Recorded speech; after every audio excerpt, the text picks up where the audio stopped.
それが入ってますのがですね、抹茶と牡蠣のソー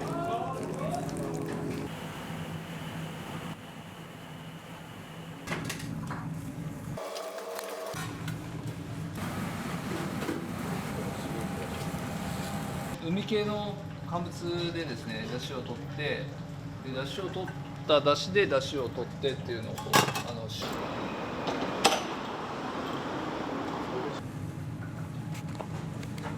醤油。人生ラーメンですから。どうぞ。すいません、前から失礼します。醤油ラーメンでございます。はい。Romanomic Japan.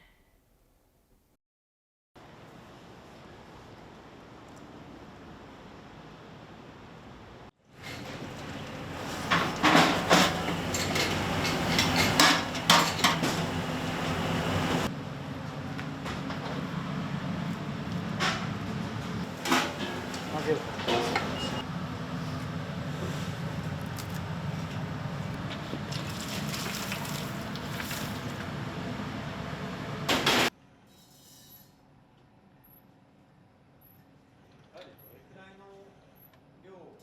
いやでも楽しいっすよ。はい。ラーメンってすごいシンプルだけどめちゃくちゃ奥深いじゃないですか。なんかそれをこう奥までどんどんこう知りたくなっちゃうんですよね。どれくらいのラーメンを作ってこられたんですか？まあもう1000超えてますね。はい。20年ぐらいずっとやってるんで、はい。ラーメンっていつでも美味しいじゃないですか。だから旬がないっていうか、まあずっと旬みたいな感じなんで、だから本当それ以外に季節を感じる美味しい食材でラーメン作るっていうのをずっとやってますね。結構20年前とかだとなんかこんなのラーメンじゃないみたいな否定的な意見が多かったんですけど、最近はもう本当に皆さん喜んでくれてますね。最近なんか本当日本いるより海外の方が多くなっちゃって、8割ぐらい海外に行ったりしますね。やることは本当変わんないんですよね。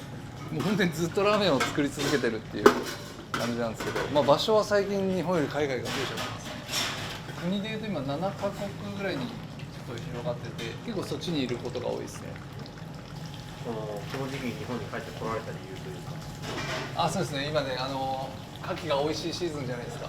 帰ってきてすぐ豊洲市場行って、でまあちょっと牡蠣見て、いやまあこういう感じだなってちょっといろいろ仕入れの相談して、はい。でまあ牡蠣の限定やりたくて、まあ、戻ったりしてますね。はい。僕たち結構ラーメン分解してこう話し合うんですけど、まあ5エレメンツって言って、まあ5つの要素にこう分けて、麺とスープ、塩とか醤油のタレとオイルでトッピング。一つずつそれをこう作って大事に作っていって組み合わせたのがこうラーメンだ。そういう考えですね。5エレメンツのバランスがこうね、いかに旨味を爆発させるかっていうところなんで、そこが楽しいんですよ。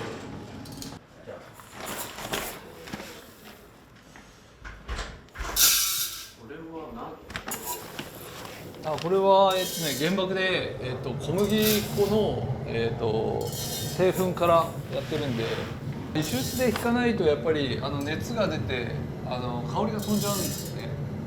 どういう麺がスープにとって一番こう相性がいいのかっていうのが研究できるんで、スープのこうパートナーを見つけるような感じで石臼でひくようにしてます。熊本県の南の香りっていう新麦なんですよ。まあ、本当に香り高い小麦を使ってます。石臼でひいた粉っていうのは主張があるんですね。いつも何%ぐらい入れようかっていうのをそのメニュー、ラーメンの種類によって変えてるんですよ。今回はまあ考えまくった結果ゼロだなっていうところで、繊細なスープを持ち上げたりする麺の場合はああいう強い主張っていうのを逆に抜いてあげるのが一番ベストって考えましたね。牡蠣がしっかり入った海を感じるスープなんで、この餅がですね弾力としてそのスープを持ち上げてきてくれて、その繊細なスープだけどこの麺と馴染みがいいんですよね。この重さと長さっていうところが結構すすり心地とボリュームかなり変わるんで、まあ、調整大事ですね。あ、いいね。本当にもっちり、唇に当たった時にすごいソフトな食感をイメージしてるんで、名脇役っていうかですね、スープ持ち上げる時ってこの麺線と麺線の間にかなり液体が入るんですすった時に細麺と細麺の間にこう美味しいスープが入ってくるんですよね。ちょっと私の方の撮影入っていいですか？あ、全然大丈夫です。まあ、チェックもありますし、お客さんにやっぱり伝える義務もあるんで、やっぱりどうやって作られてるかとか、まあ、工程お客さん知れるとやっぱりラーメン食べる時も面白いじゃないですか。これがかきラーメンあ、そうですね、の一部ですね。はい、牡蠣を全面に感じていただきたいので、ベースの動物系のスープっていうのはしっかり作るんですよ。旨味のこう下支えがあると牡蠣をこう豊かな風味に感じやすいんで、土台があるところに層を足してあげる感じで、魚介とかアサリとか牡蠣とかいうところが入ってくるとレイヤーができるんですね。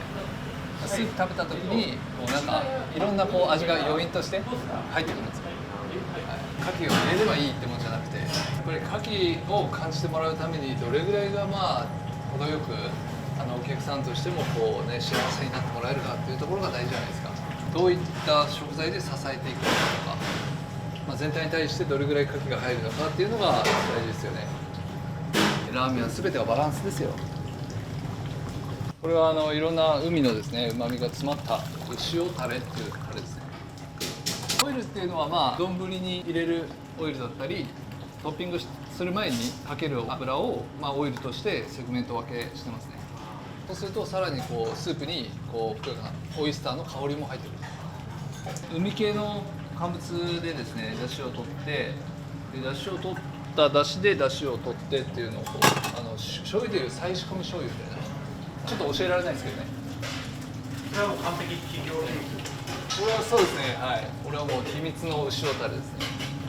ラーメンによって丼を変えるんだ。これはちなみにオリジナルで有田焼で作ってもらって、はい、国外で日本のラーメンっていうのを伝えたい時に、まあ、有田の人とこうどういうラーメンやるのでこう器はどうしたらいいですかって相談して作り込んだやつを海外に持ってったりもしますね。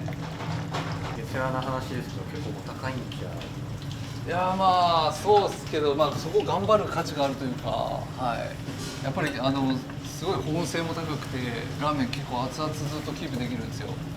丼が変われば味変わりますね。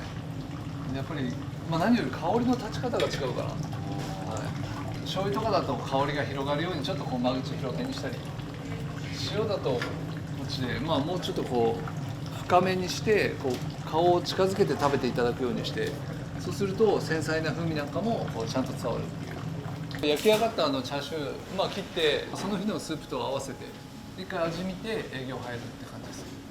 ちょっとした違いがあるんでそれを合わせにいくっていうのが仕事ですね。チューニングみたいな。そうですね、はい、まあ厚さをちょっと変えたりとか、はい、焼いたその日に出すのが一番美味しいんで、毎朝焼いて、でまあ本当夜ちょっとお客さん多く来たらもう一回ちょっと焼き直してっていう感じで切るともうこの重視は出ないんで、なんで絶対その日にしてます。燻香がしっかりこうまとって、これ炭で焼かないとこの香り出ないですよ。まあここが出しゃばりすぎてもいけない。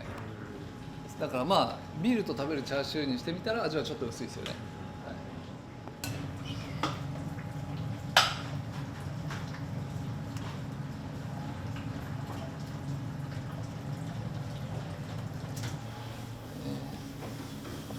糸島のこれが糸島のお先メンマですね。別で仕込んでる和牛のチャーシューですね。A5 和牛のですね最高級な座布団っていう部位をチャーシューにしてるんですよ。これですね。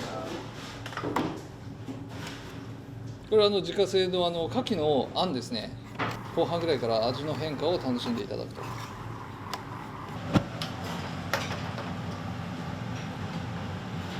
牡蠣をですねコンフィにして塩麹とか抹茶とか加えてで、まあ、ペースト状にしていくと。これはスープにコクを入れてくれたり抹茶が入ってるんで上品な渋みが入ったりして複合的な味わいになるですね。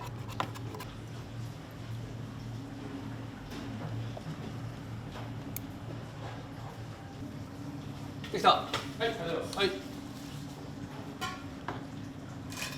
食べよう。はい。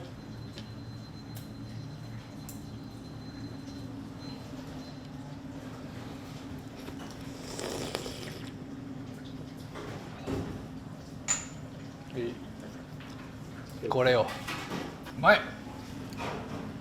やっぱね、牡蠣は海のミルクってね言われてるぐらい、これを溶かすことによってね、牡蠣の白湯みたいな感じになるね。でこれを飲むともう、ああ、くるくるくるくる、くるね。この濃厚になります。濃厚になるね。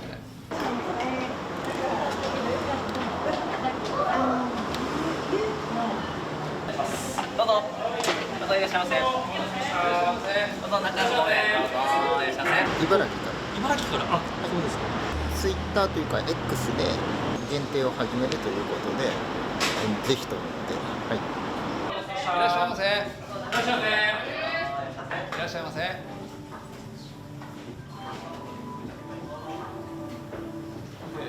しゃいませ。